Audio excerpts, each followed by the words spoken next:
आज आपण टोमॅटोची चटणी बनवणार आहोत। त्यासाठी मी अर्धा किलो टोमॅटो स्वच्छ धुवून चॉप करून घेतलेले आहेत। बोंबील 5 ते 6 बोंबील घेतलेले आहेत, ते पण मी स्वच्छ धुवून कापून घेतलेले आहेत। मिरच्या घेतल्या आहेत 5 ते 6 आणि एक मोठा कांदा घेतलेला आहे। तर चला आपण बघूया फोडणी देऊ। पॅन ठेवलंय मी, त्याच्यामध्ये तेल टाकून घेते।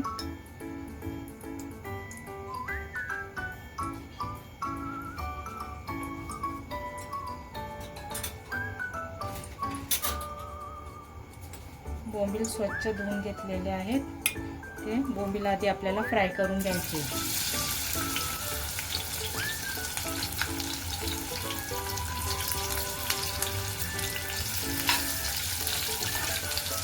बोंबील छान फ्राय करून घेते मी आधी।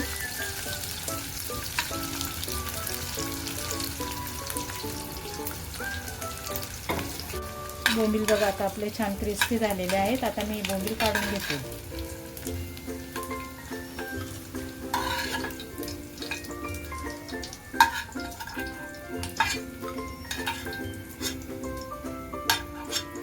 आता आपल्याला कांदा आणि मिरची एकत्र टाकायची आहे।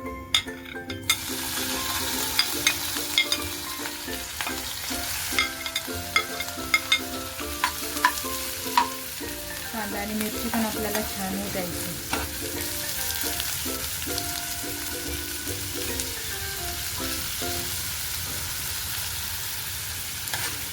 कांद्याचा कलर चेंज होईपर्यंत आपल्याला कांदा होऊ द्यायचा आहे। कांदा आपल्याला ब्राऊन करून घ्यायचा आहे छान, म्हणजे खाताना तो दाताखाली कचकच लागत नाही।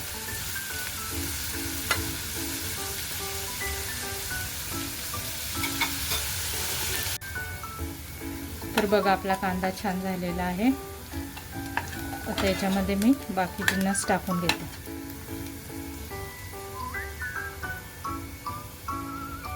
टोमॅटो,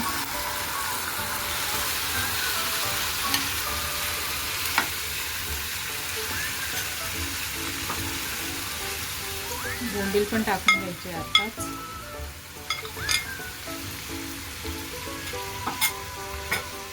नंतर हळद टाकणार आहे थोडी आणि चवीनुसार मीठ।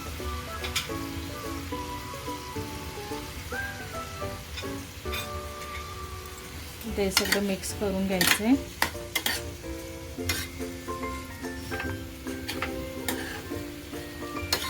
आणि याच्यावर झाकण ठेवायचं। झाकण ठेवल्यानंतर बोंबील छान त्याच्यामध्ये शिजत राहतात।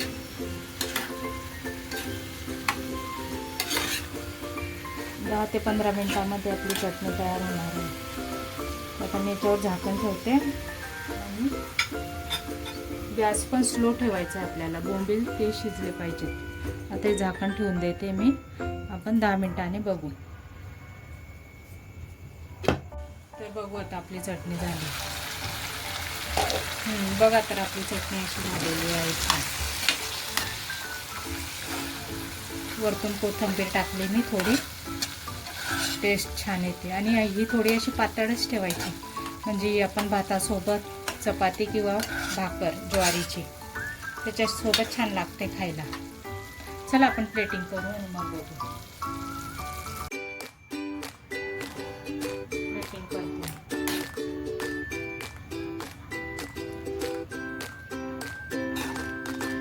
बोंबील पण छान शिजलेले आहेत, बघू शकतात आपण कशी झाली चटणी आपली छान। तुम्हाला जर चटणी आवडली तर लाईक करा आणि सबस्क्राईब पण करा, म्हणजे मी आणखी छान छान रेसिपी